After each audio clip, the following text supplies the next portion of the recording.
اعوذ باللہ من الشیطان الرجیم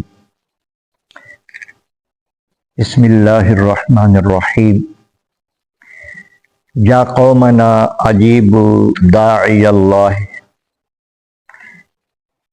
اے ہماری قوم قبول کر لو اللہ تبارک و تعالیٰ کی طرف بلانے والے کی دعوت کو، وآمنوا بہ، اور ایمان لے آؤ اس پر۔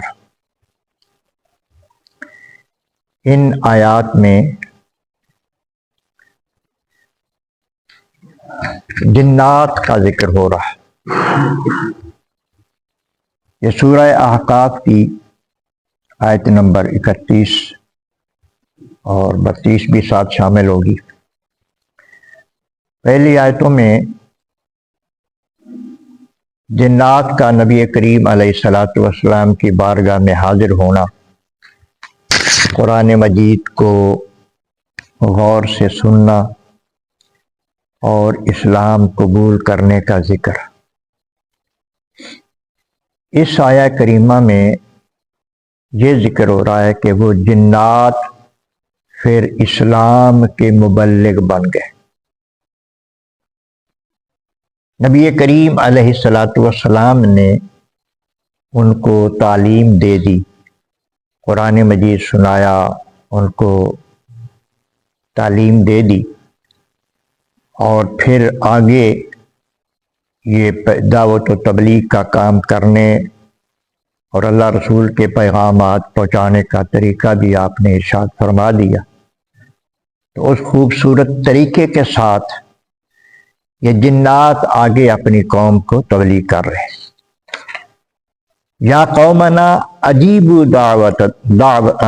داعی اللہ، اے ہماری قوم اللہ تبارک و تعالیٰ کے رسول حضرت محمد مصطفیٰ صلی اللہ علیہ وآلہ وسلم کی دعوت کو قبول کر لو، کیونکہ وہ اللہ کی طرف بلا رہے اور ان پر ایمان لے آؤ۔ یہ بات کرنے کے بعد ساتھ ہی یہ بھی بتا دیا کہ جو ایمان لائے گا اس کو ملے گا کیا۔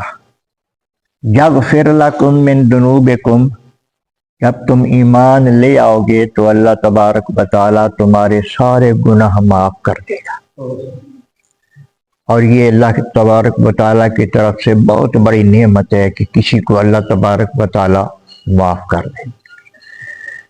نبی کریم علیہ الصلاۃ والسلام نے اللہ پاک کا ارشاد ہمیں یہ سنایا ہے کہ اے آدم کی اولاد، تم سب گناہ گار ہو، مجھ سے معافی طلب کیا کرو، میں تمہیں معاف کر دوں گا۔ اگر بندہ گناہ گار تو ہے ہی، اگر معافی نہیں مانگتا تو وہ سزا کا مستحق ہے، اور سزا ہو جانا یہ بہت بڑی ناکامی ہے۔ سزا سے بچ جانا کامیابی ہے۔ اس بچنے کا صرف ایک ہی طریقہ ہے کہ اللہ تعالیٰ اور اللہ کے حبیب کی بات کو مان لے، جو وہ کہتے ہیں وہ کر لے، اور جس سے وہ روکتے ہیں اس سے رک جائے، تو یہ کامیابی ہے۔ تو جنات بھی یہ بتا رہے ہیں کہ اگر تم ایمان لے آؤ گے، اسلام قبول کرنا، یہ جو کلمہ شریف ہے لا الہ الا اللہ محمد الرسول اللہ، اس میں اتنی طاقت ہے کہ اگر کوئی کافر کلمہ پڑھ لیتا ہے دل سے تو پچھلے اس کے سارے گناہ معاف ہو جاتے ہیں۔ اور مفسرین نے لکھا ہے کہ گناہ جو حقوق اللہ میں آتے ہیں وہ معاف ہو جاتے ہیں۔ اگر مخلوق میں سے کسی کے ساتھ زیادتی کی ہے تو اللہ کا قانون یہ ہے کہ اللہ اسے معاف نہیں فرماتا۔ شہید کے سارے گناہ معاف ہو جاتے ہیں سوائے حقوق العباد کے۔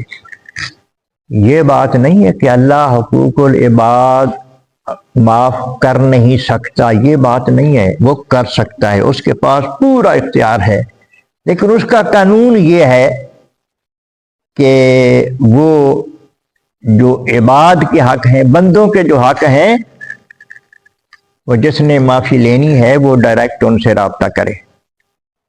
ایک بندہ توبہ کر رہا تھا تو حضرت علی المرتضیٰ شیر خدا اس کی بات سن رہے تھے، اس کے الفاظ سن رہے تھے، تو آپ نے ارشاد فرمایا یہ تو منافقوں والی توبہ ہے، حضور مومنوں والی کیا ہے مجھے بتا دیں۔ آپ نے فرمایا کہ جو گناہ ہوئے ہیں ان پر شرمندہ ہونا اور پھر سچے دل سے عہد کرنا کہ میں اب یہ گناہ نہیں کروں گا، اللہ سے معافی مانگنا، اور ساتھ ہی جس آدمی کے ساتھ کسی کا حق مارا ہے تو اس کو واپس کرنا۔ کسی کے حق دبا کر توبہ نہیں قبول ہو سکتی۔ توبہ کی قبولیت کے لیے اگر کسی کا حق مارا ہے تو اس کو واپس کرنا، اگر کسی کو تکلیف پہنچائی ہے تو اس سے بھی معذرت کرنا، یہ طریقہ ہوتا ہے توبہ کا۔ تو اللہ تبارک و تعالی گناہ معاف کر دے گا اگر تم، تو جب بندہ کوئی کلمہ پڑھتا ہے تو اس کے سارے گناہ معاف ہو جاتے ہیں، یعنی کافر جب کلمہ پڑھتا ہے، اللہ اکبر۔ اور مسلمان بھی جب سچے دل سے توبہ کر لیتا ہے تو اللہ تبارک و تعالی اس کے بھی گناہ معاف کر دیتا ہے۔ وَيُجِرْكُم مِّنْ عَذَابٍ عَلِيمٍ، اور جنات اپنی قوم سے کہہ رہے ہیں کہ جب تم ایمان لے آؤ گے اللہ تبارک و تعالی تمہارے گناہ بھی معاف فرما دے گا اور تمہیں دردناک عذاب سے بچا لے گا، تم دردناک عذاب سے بچ جاؤ گے۔ وَمَن لَا يُجِبْ دَاعِيَ اللَّهِ، اور جو اس اللہ کے محبوب کی بات نہیں مانے گا، کیسا پیارا انداز ہے تبلیغ کرنے کا، اللہ اکبر۔ وَمَن لَا يُجِبْ دَاعِيَ اللَّهِ، جو اس اللہ کے داعی کی بات نہیں مانے گا، اللہ کی طرف بلانے والے یعنی حضور سرور کائنات صلی اللہ علیہ وآلہ وسلم کی بات نہیں مانے گا، فَلَيْسَ بِمُعْجِزٍ فِي الْأَرْضِ، وہ اللہ کو عاجز کرنے والا نہیں ہے زمین میں۔ مطلب یہ ہے کہ اللہ تبارک و تعالی سے کوئی بھاگ نہیں سکتا، اللہ کی پکڑ سے کوئی بچ نہیں سکتا۔ ساری دنیا انسانی اور جنات یہ مل کر کسی معاملے میں اللہ کا مقابلہ کرنا چاہے تو نہیں کر سکتا، یعنی اللہ کی پکڑ میں آ کر ہی رہے گا۔ جسے اللہ پکڑنا چاہے گا، جسے اللہ پاک سزا دینا چاہے گا، تو اللہ کے کرم کے سوا اس سے کوئی بچ نہیں سکے گا۔ یہ مطلب ہے کہ تم اللہ کو عاجز نہیں کر سکتے، یہ جنات اپنے جنوں سے کہہ رہے ہیں، اللہ اکبر۔ وَلَيْسَ لَهُ مِن دُونِهِ أَوْلِيَاءُ، اور اللہ کے سوا پھر کسی کو مددگار نہیں پاؤ گے۔